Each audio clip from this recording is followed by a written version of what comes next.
am in Puna again with the dragon fruits. I get a lot of interest about this plant every time I do a video about it.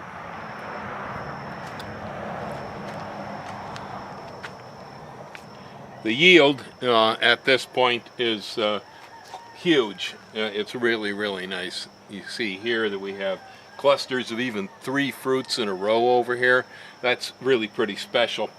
Now, the last time I did a video over here and I was picking the fruit, and I was using a glove to knock the spines off, which was something that the guy who actually gave me the seeds for this plant showed me how to do. I had too many people come back to me and say, well, why don't you use a brush? Well, I didn't use a brush because I was wearing gloves and I didn't have a brush. Today, I got a brush. This will be the first time I've ever experimented with using a brush on dragon fruit. And so we'll see whether this works out any better than the glove. Personally, I kind of like slapping them with the glove. But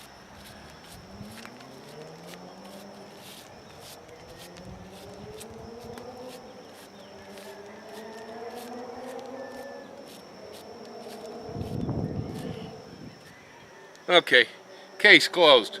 Hey, the brush works. It's no better than the glove. Anyhow.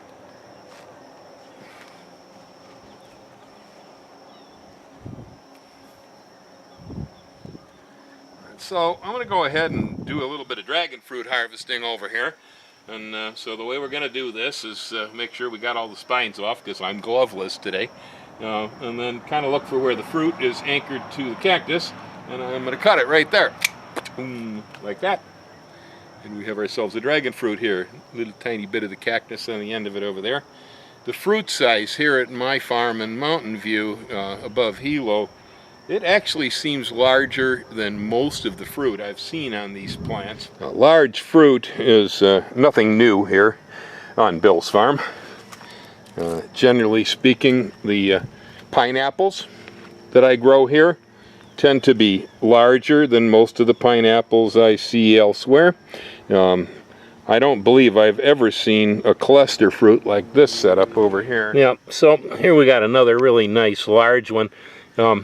I really think that the size of the fruit that I get here is bigger than most I see in the area because of the deep volcanic soil in this location. Most of the guys in Puna are actually working on lava, and this is not. Stuff on this farm is grown on andesol, and it really is bigger than most of the stuff I see in the area. Here's the soil we're looking at here in this place. It's pretty good stuff. It's nice, loose, relatively fertile. It's got a lot of earthworms and stuff in it. The plants do pretty well. I have some problems occasionally with chlorosis, and the plants will turn yellow on me. That could be because of the high rainfall. We got an awful lot of rain here. We're over 100 inches. This plant is a cactus. It's from tropical rainforests more so than deserts, but still it likes drier conditions. And so occasionally I get some of these plants will turn yellow on me. I have to go ahead and prune them back. I've managed to combat the yellowing of the vines pretty well. I'm using boron, Epsom salts for the magnesium sulfate, and combining it with limestone and fertilizers, organic fertilizers that are inoculated with IMOs and mycorrhizae. Seems to be working. I'm not having as much problem with the chlorosis once I switch to that. Despite the nice rich soil we have here, there are a few things missing from it, and boron is definitely one of them. Boron's important to fruiting, and so I'm getting bigger fruit this year. Perhaps it's from the boron, huh? Well, I've had people ask me before whether dragon fruit will fruit in containers, and the answer is yes. Right here in the nursery, you'll see a few that I've just left a little bit too long in the pots, haven't gotten them out in the field.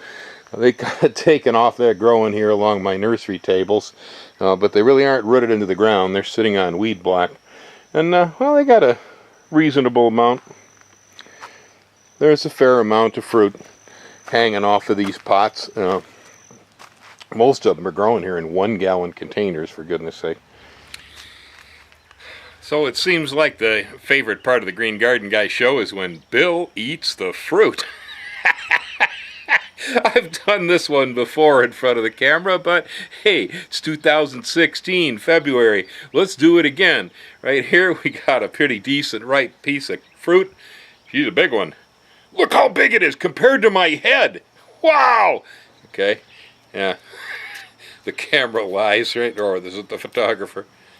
And there we go. Let's split this baby from end to end. Open them up. Oh, yeah. Ooh! Look how big it is! Wow, it's bigger than my head. I haven't tried this crop this year. The last time I ate dragon fruit was back in October last year. So we'll see. Maybe it's gone bad, huh? Look at that. Huh?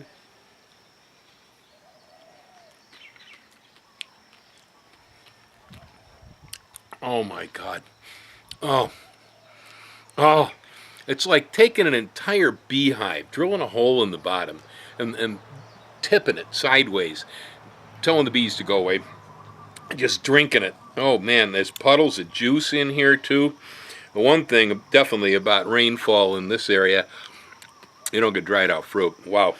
Oh, is that good? Oh my goodness. Spectacular. And check it out. Dragon fruit juice.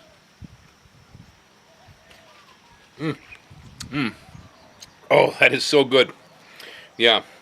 I could do something rude with my tongue here.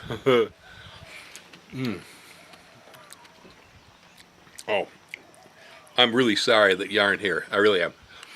I would love to share these. I mean, there's like, a few hundred of them out there on the plants. So we got enough to go around. Oh, and by the way, I get people all the time asking me, oh, can I get plants for the yellow dragon fruit? Blah, blah, blah. Well, I have plants for this in California. Can't ship them out of the area, though. We have quarantine in that area. I have plants for it here in Puna. But I can't ship them off the islands because we have a quarantine here on cacti. Can't come and go off the islands with cacti. So, if you live here on the islands, and you contact me when I'm in town, we can get you a plant. Otherwise, I'm going to be here for a few more weeks this February 2016. If you're out there watching and you really want some seed from these, I can wrap it up and I can send it to you. Okay, we can do that. But gotta hurry because I'm gonna eat all the seed. It's delicious. Want to see me try that again?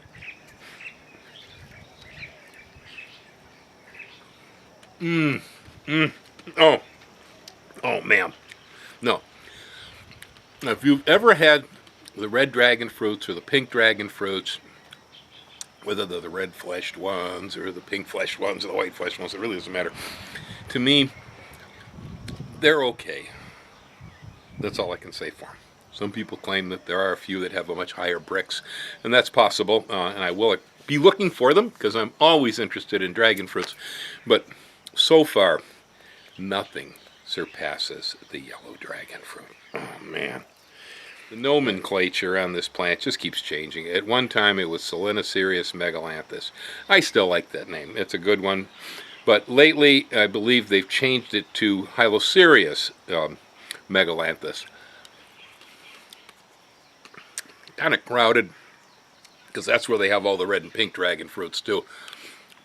This really shouldn't class with them. And the botanists had their reasons. Okay, so I'm not going to argue. But anyway, it's got a couple of names. By any name, it's just as sweet. This is a marvelous fruit that puts down all of the dragon fruit that I've ever eaten so far on Earth. I am experimenting with some rare orange dragon fruits. Check that out next time. Happy gardening. Enjoy that dragon fruit.